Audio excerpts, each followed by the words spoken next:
आता आपल्या खास क्षणांसाठी मिळतील अस्सल आणि पारंपरिक पेहराव. महिलांना साजेसा Indo western premium clothing brand Radvi, जिथं तुम्ही मूळ चंदेरी पासून लिनन पर्यंत प्रत्येक भारतीय वस्त्रातील पेहराव खरेदी करू शकता. म्हणूनच आजच आमच्या ऑफिशियल वेबसाईटला भेट द्या. जिथं परंपरेचा साज, तिथं रादवी तुमच्यासाठी खास.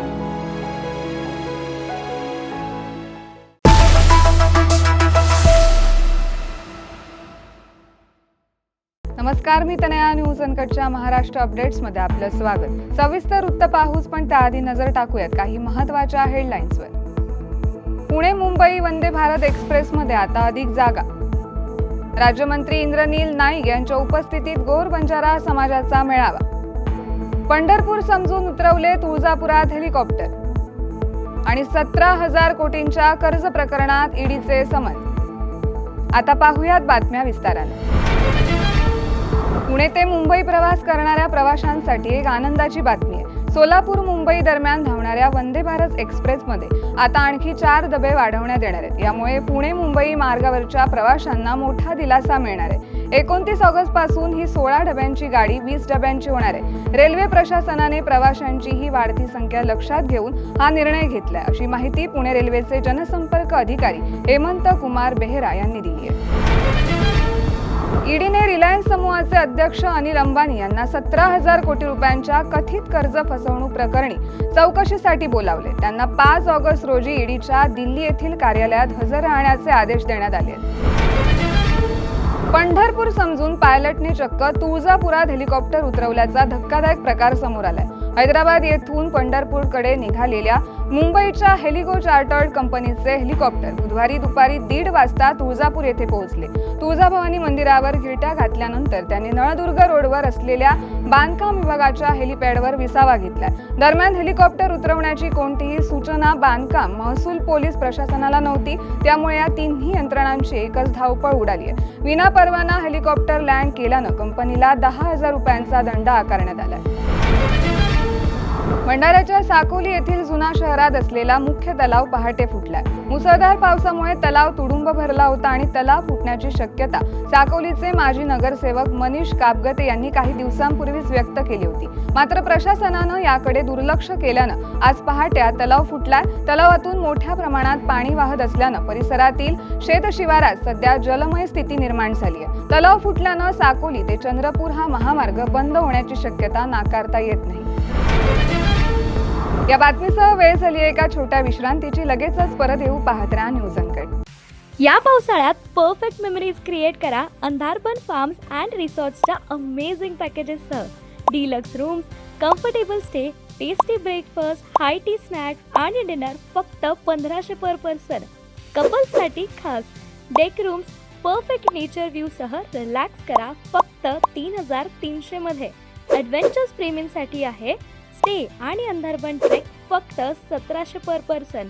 अधिक माहितीसाठी आजच संपर्क करा आणि इन्स्टा पेजला फॉलो करा. बातमीपत्रात पुन्हा एकदा स्वागत. पाहूयात उर्वरित घडामोडी. राज्य शासनाच्या निर्देशानुसार महसूल दिनानिमित्त दिनांक 1 ऑगस्ट ते 7 ऑगस्ट 2025 या कालावधीत भंडाऱ्यात महसूल सप्ताह राबवण्यात येतोय. यामध्ये सर्वसामान्य नागरिकांना महसूल संबंधित सेवा सुलभपणे व वेगाने मिळाव्यात हा उद्देश असून सप्ताहाच्या माध्यमातून विविध उपक्रम हाती घेण्यात येणार आहेत. नागरिकांचे महसूल विषयक प्रश्न त्वरित निकाली काढणे, विविध प्रमाणपत्रे व दस्तावेजांचे वितरण करणे, जमिनींशी संबंधित तक्रारींचे निराकरण, शासनाच्या योजना प्रभावीपणे पोहोचवणे या उद्देशानं हा सप्ताह राबवण्यात येतोय. नागरिकांनी या सप्ताहादरम्यान आपली कामे करून घ्यावीत असे आवाहन जिल्हाधिकारी डॉक्टर संजय कोलते यांनी केलंय. महसूल विभागामध्ये कोतवालापासून अप्पर जिल्हाधिकाऱ्यापर्यंत जे महसूल कर्मचारी व अधिकारी आपलं कामकाज उत्कृष्टपणे पार पाडतात त्यांचा सन्मान करण्यासाठी महसूल दिन हा दरवर्षी 1 ऑगस्ट रोजी आपण साजरा करत असतो. यावेळेस शासनाने महसूल प्रशासन अधिकाधिक लोकाभिमुख करण्यासाठी आणि नागरिकांचे प्रश्न अधिक प्रभावीपणे सोडवण्याच्या दृष्टीने, त्याचप्रमाणे सर्व शासनाच्या योजना या नागरिकांपर्यंत पोहोचवण्याकरिता महसूल सप्ताह साजरा करण्याचं देखील ठरवलेलं आहे. आणि दिनांक 1 ऑगस्ट ते 7 ऑगस्ट 2025 या सप्ताहामध्ये महसूल सप्ताह हा राज्यभर साजरा होतोय. भंडारा जिल्ह्यामध्ये देखील हा सप्ताह आपण साजरा करत आहोत. 1 ऑगस्ट रोजी महसूल दिनाचा मुख्य कार्यक्रम असेल आणि त्या दिवशी उत्कृष्ट कार्य करणाऱ्या अधिकारी व कर्मचाऱ्यांचा सन्मान केला जाईल. त्याचप्रमाणे काही नागरिकांना विविध प्रमाणपत्रे देखील वितरित केली जातील. रोहा तालुक्यातील वरसगाव येथे दुर्मिळ आणि विशेष साप आढळल्याची घटना समोर आली. 31 जुलै रोजी गावातील एका घराशेजारी साप दिसून आल्यानंतर घरातील नागरिकांनी तत्काळ सह्याद्री वन्यजीव रक्षणार्थ सामाजिक संस्थेशी संपर्क साधलाय. संस्थेचे सदस्य घटनास्थळी पोहोचले असता त्यांनी तो साप पाननिवळ या जातीचा असल्याचं ओळखलंय. विशेष म्हणजे हा साप पूर्णतः रंगहीन होता, जो अत्यंत दुर्मिळ प्रकारात मोडतो आणि सहसा नजरेसही पडत नाही. या सापाला सुरक्षितरित्या पकडून त्याच्या नैसर्गिक अधिवासात सोडण्यात आलंय. रायगडच्या महाड शिरगाव फाटा येथे यंदाही गणेशोत्सवासाठी आकर्षक आणि वैविध्यपूर्ण मूर्तींची तयारी अंतिम टप्प्यात आली आहे. इथं बनवण्यात येणाऱ्या मूर्ती पीओपी पासून साकारल्या जात असून त्यांना अनोखा आकार व साज चढवला जातो. विविध रंगसंगती आणि पोशाखांनी नटलेले हे गणपती लक्ष वेधून घेत आहेत. पारंपरिकतेचा गंध आणि नवकल्पनांची झलक असलेल्या या मूर्ती पाहण्यासाठी गणेश भक्तांची गर्दी वाढतीये. गणपती आपले पीओपी पासून बनवलेले आहेत आणि गणपती पीओपी पासून नंतर त्याला एक वेगळा आकार देण्याचं काम आम्ही करत असतो.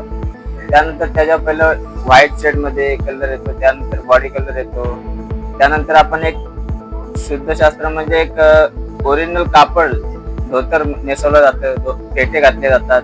विविध पद्धतीचे फेटे, धोतर, विविध पद्धतीचे अजून अनेक काही ड्रेसिंग पाहायला मिळतात आपल्याला गणेशामध्ये. तसेच अनेक रूपामध्ये आपल्याला गणपती पाहायला मिळतील. माऊलीच्या रूपात असेल, बालमूर्तीच्या रूपात असेल, चिंतामणीचा असेल, लालबागचा राजा आपला असेल, अशा अनेक विविध पद्धतीचे गणपती आपल्याला आपल्या या आई पद्मावती कला केंद्रामध्ये पाहायला मिळतात. नांदेड येथील गोवर्धन घाट परिसरातील गोदावरी नदीच्या पुलावरून एका युवकाने उडी मारून आत्महत्या करण्याचा प्रयत्न केला. मात्र पोलीस मित्र आणि जीवरक्षक यांनी त्या युवकाचे प्राण वाचवले. रोहन राणे असं या युवकाचं नाव आहे. वजीराबाद पोलीस पुढील तपास करतायत. या बातमीसह वेळ झाली एका छोट्या विश्रांतीची. लगेचच परत येऊ. पाहत राहा न्यूज अनकट.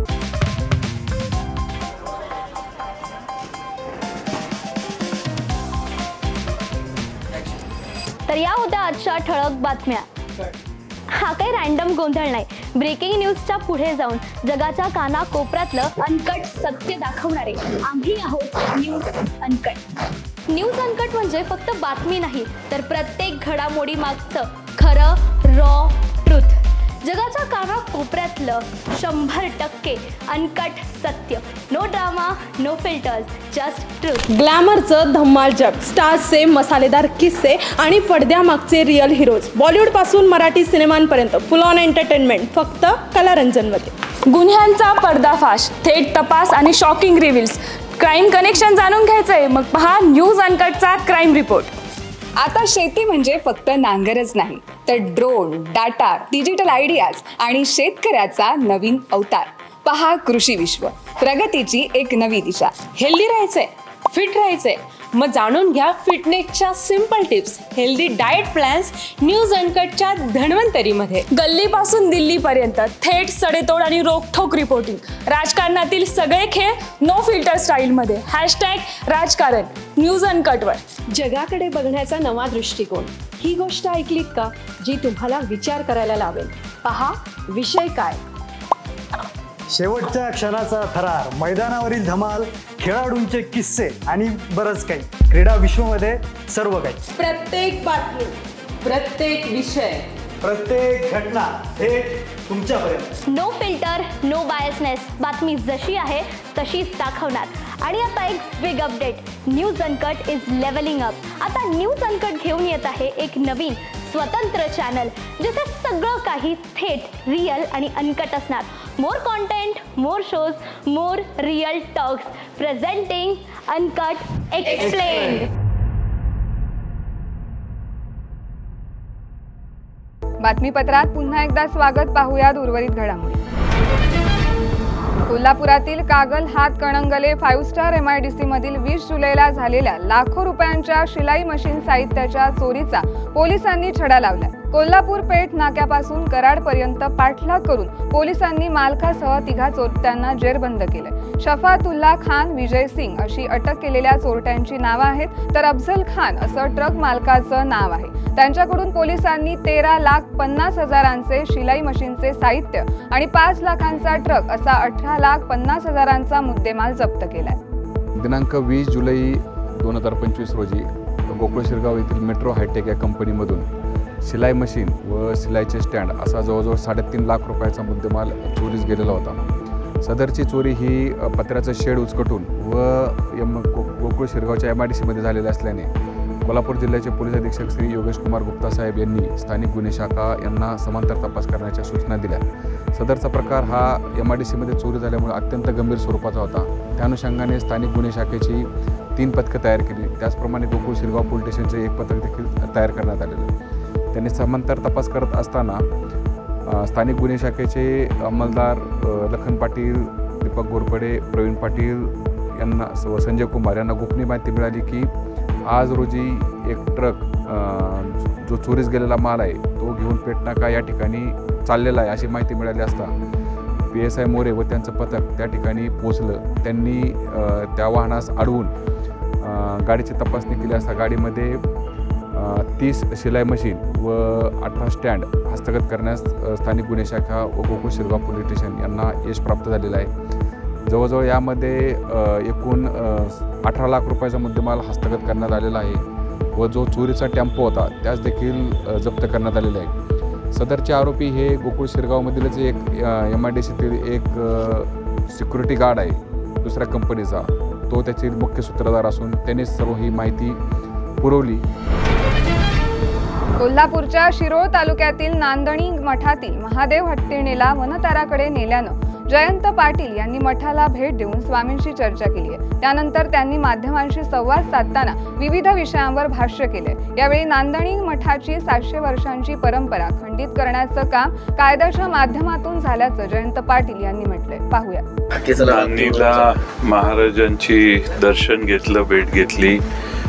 या मठाची नांदणीची शेकडो 700 वर्षापासूनची परंपरा ही खंडित करण्याचं काम कायद्याच्या माध्यमातून आज झालेलं दिसतंय. खरं तर सरकारने या मठाच्या बाजूने आणि हत्ती इथं राहावा या बाजूने स्पष्टपणाने भूमिका घेणं आवश्यक आहे. केरळसारख्या राज्यामध्ये त्या राज्यातला हत्ती बाहेर जात नाही, तसं महाराष्ट्राला देखील तशी बंधनं जर घातली असती तर कदाचित आपले हत्ती दुसऱ्या राज्यात घेऊन जाण्याचं कृत्य थांबलं असतं. बीडच्या वडवणी येथे हरित क्रांतीचे प्रणेते वसंतराव नाईक यांच्या 122व्या जयंतीनिमित्त गोर बंजारा समाजाचा मेळावा पार पडला. यावेळी मंत्री इंद्रनील नाईक यांच्या समवेत आमदार सोळंके उपस्थित होते. कामगार कल्याण व रोजगार योजनेच्या माध्यमातून काम द्या पाणी द्या ही योजना राबवण्यात आली असून भूसंपादन कायद्यात बदल करून गरिबांना जमीन मालकी हक्क मिळवून दिला असे आमदार प्रकाश सोळंके यांनी म्हटलंय. तसेच राज्यमंत्री इंद्रनील नाईक यांनी सर्व गोर बंजारा समाजाला यावेळी मार्गदर्शन केलंय. या बातमीसह वेळ झाली आहे इथेच थांबायची. तोपर्यंत पाहत राहा न्यूज